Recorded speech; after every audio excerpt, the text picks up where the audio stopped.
por hoy ser mujer en ciencia yo encuentro que es lo obvio y normal que tiene que ocurrir. Y que lleguen más científicas y más científicas lo encuentro maravilloso. La diversidad en la ciencia es positiva porque permite tener un abanico de experiencias de vida, de perspectivas, de ideas diferentes que en última instancia nos llevan a distintas formas de encontrar soluciones a un mismo problema.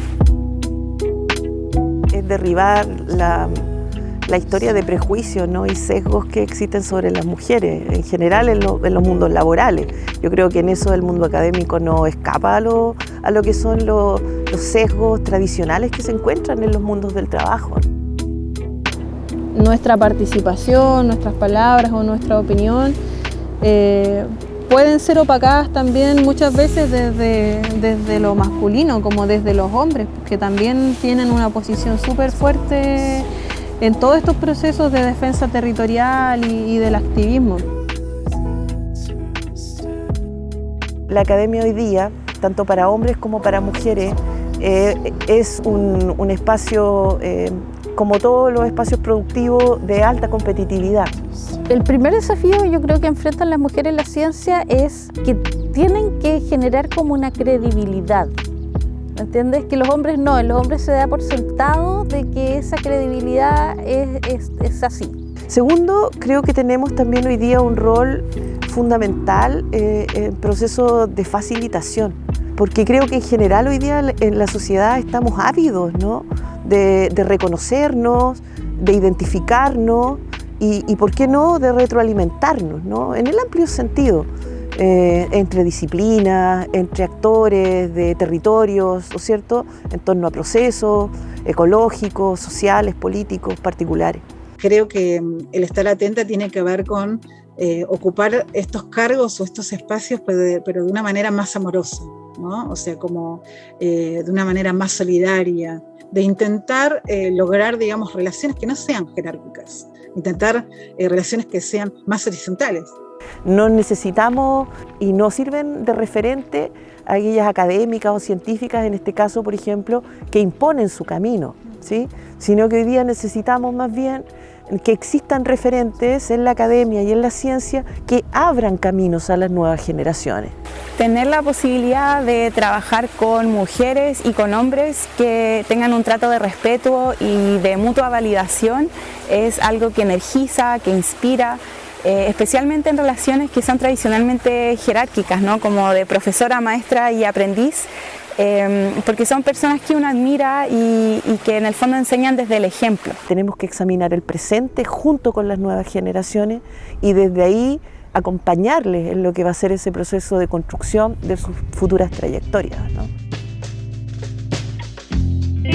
Ser una profesional indígena, creo que las mujeres que más me han inspirado, digamos, en mi camino y en mi labor, han sido como distintas ñañas o distintas lamien que me fui encontrando en los territorios. Reúnen en una persona como muchos roles distintos y creo que estas personas son las que me han enseñado, digamos, como esa fuerza o como decimos nosotros, ese Nehuen Somó mapuche, ¿no?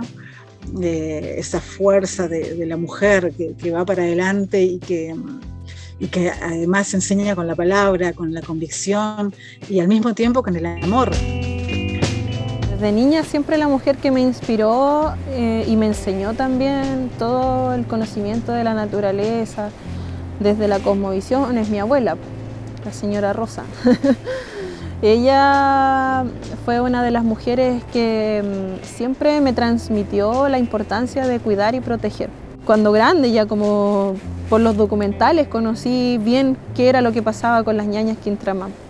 Y cuando las veía ella entre medio de los pacos, entre medio de las protestas, diciendo las cosas como son, después fueron también una inspiración como para entender de que si no nos movilizamos o que si yo personalmente no me movilizaba como persona, no iba a pasar nada.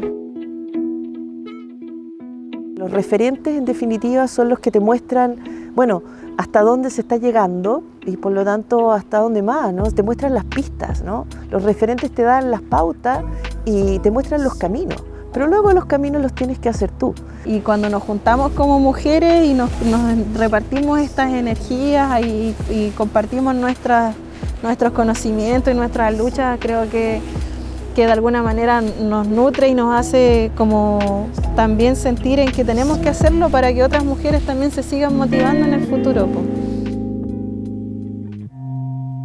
Si uno se piensa como niña, dice en qué momento yo decidí ser bióloga o decidí ser científica, tiene que ver con el recuerdo de una niña curiosa. Tiene que ver con el recuerdo de una niña que todo el tiempo estaba preguntando o explorando, ¿no? Tratando de experimentar cosas. Hubo una profesora en específico que fue mi profesora de ciencias, que ella era súper motivante. A veces necesitamos ver a otra persona para darnos cuenta, oye, sí, mira, es posible, una mujer se puede guiar una balsa. No limitarnos, como decir esto de hombres, esto de mujeres, sino que al ver que también lo hacen mujeres, hacerlo en conjunto. Entonces creo que conocer referentes mujeres a las niñeces les ayuda como a romper estructuras y a liberarse de corsets o estereotipos. Esta es una cuestión que trasciende al género también, sin desconocer, por supuesto, esa dimensión. Hombres y mujeres hoy día tenemos que hacer tiraje de miradas de conjunto.